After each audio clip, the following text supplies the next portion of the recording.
혹시 지금 아내가 집을 나가셨나요? 말도 없이, 아무 말 없이 떠나버려서 이유도 모른 채 멍하니 앉아 계신가요? 밤마다 핸드폰만 들여다보면서 혹시나 문자가 올까, 전화가 올까? 그런 마음으로 새벽을 맞이하진 않으셨나요? 그럴 때 있죠. 하나님, 왜 이런 일이 제게 일어났나요? 제가 뭘 그렇게 잘못한 걸까요? 사람은요, 사랑하는 사람에게 버림받을 때 가장 깊은 외로움 속으로 떨어집니다. 그때 성경은 우리에게 이렇게 말씀합니다. 나는 너를 결코 버리지 않겠다. 오늘은요, 아내가 집을 나가 돌아오지 않을 때 무너진 마음을 붙잡고 회복의 길을 걸을 수 있게 하는 하나님의 말씀 10가지를 이야기처럼 나눠보려고 합니다. 이건 단순한 위로가 아니라 하나님이 다시 가정을 세우시는 약속의 말씀이에요. 시편 34편 18절. 여호와는 마음이 상한 자에게 가까이 하시고 중심에 통회하는 자를 구원하시는도다. 이 말씀은요, 마음이 부서진 사람에게 주시는 하나님의 약속이에요. 아내가 떠났을 때 그 허전함은 말로 다 할 수 없죠. 그런데 하나님은 그런 마음에 가까이 오신다고 하십니다. 지금 아무도 곁에 없어 보여도 하나님은 바로 옆에서 당신을 바라보고 계세요. 지금은 관계를 붙잡기보다 먼저 하나님께 내 마음을 드려보세요. 주님, 제 마음이 너무 아픕니다. 그 고백 하나면 충분합니다. 하나님이 가까이 오실 겁니다. 마태복음 11장 28절. 수고하고 무거운 짐진 자들아, 다 내게로 오라. 내가 너희를 쉬게 하리라. 당신의 마음엔 지금 짐이 있습니다. 후회, 분노, 미움, 그리고 불안. 하지만 예수님은 말씀하세요. 그 짐을 나에게 줘라. 혼자 끌고 가지 말라는 거예요. 당신의 아내를 향한 무거운 감정, 그 짐을 하나님께 내려놓는 순간, 진짜 쉼이 시작됩니다. 오늘 밤 잠들기 전에 이렇게 기도해 보세요. 주님, 제 짐을 대신 져주세요. 제가 다 감당할 수 없습니다. 그 순간부터 하나님이 일하기 시작하십니다. 시편 147편 3절. 그가 상심한 자들을 고치시며 그들의 상처를 싸매시는도다. 사람이 줄 수 없는 위로가 있습니다. 가족도 친구도 목사님도 다 좋지만 정말 깊은 상처는 하나님만이 싸매실 수 있어요. 지금 가슴이 찢어질 것 같더라도 하나님은 그 상처 하나하나를 보시고 조용히 싸매주십니다. 하루에 단 5분이라도 하나님께 마음을 솔직히 털어놓으세요. 그것이 치유의 첫걸음이에요. 이사야 43장 2절. 내가 물 가운데로 지날 때에 내가 함께 할 것이요. 강을 건널 때에 너를 침몰하지 못하게 하며 불 가운데로 지날 때에도 타지 아니하리니. 이 말씀은요, 고난 속에서도 절대 혼자가 아니라는 약속이에요. 지금 아내가 떠나서 삶이 불타는 것처럼 아프죠.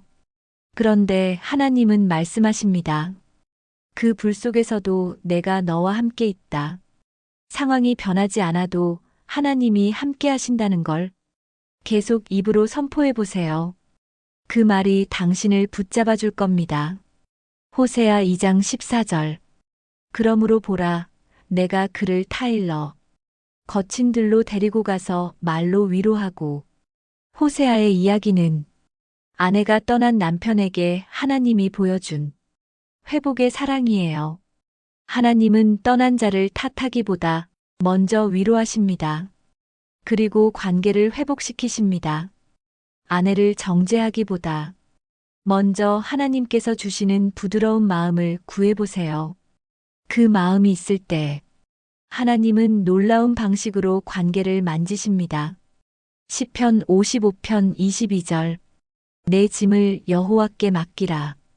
그가 너를 붙드시고 의인의 요동함을 허락하지 아니하시리로다. 아내가 떠나면요, 불안이 밀려옵니다. 혹시 다른 사람 때문일까? 이제 정말 끝인가? 그런 생각이 꼬리에 꼬리를 물죠. 하지만 하나님은 말씀하십니다. 그 생각들, 그 짐들을 내게 맡겨라. 생각이 몰려올 때마다 이렇게 말해보세요. 하나님, 이 불안을 주님께 맡깁니다.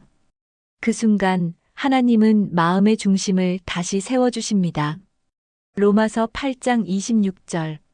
성령이 말할 수 없는 탄식으로 우리를 위하여 친히 간구하시느니라. 기도할 힘조차 없을 때가 있죠. 눈물만 흐르고 말이 안 나올 때. 그럴 때조차 하나님은 당신의 마음을 대신 느끼시고 성령이 대신 기도하신대요. 하나님, 말로 표현이 안 됩니다. 그 한마디면 충분해요. 그 다음은 성령님이 하십니다. 마가복음 10장 9절. 하나님이 짝지어 주신 것을 사람이 나누지 못할지니라. 이건 가정을 향한 하나님의 의지예요. 결혼은 사람의 선택 같지만 사실은 하나님이 짝지으신 일입니다. 그래서 지금 상황이 아무리 무너져 보여도 하나님은 여전히 그 가정을 회복시키길 원하십니다. 끝났다라는 단어 대신 하나님이 아직 일하신다라는 믿음을 붙잡으세요. 그 믿음이 기적의 문을 엽니다. 빌립보서 4장 67절. 아무것도 염려하지 말고 다만 모든 일에 기도와 간구로 너희 구할 것을 감사함으로 하나님께 아뢰라. 그리하면 모든 지각에 뛰어난 하나님의 평강이 너희 마음과 생각을 지키시리라. 우리가 왜 그녀가 떠났는지를 이해하지 못할 때 하나님의 평강이 필요합니다. 이 평강은 문제가 해결되어서 오는 게 아니라 하나님께 다 맡겼을 때 오는 거예요. 기도의 초점을 아내가 돌아오게 해주세요에서 제 마음이 하나님 안에서 평안하게 해주세요로 바꿔보세요. 그때 놀랍게도 관계의 회복이 따라옵니다. 요엘 2장 25절. 내가 너희에게 보낸 큰 군대, 곧 메뚜기와 느치와 황충과 팥중이가 먹은 해수대로 너희에게 갚아주리니. 이건 회복의 약속이에요.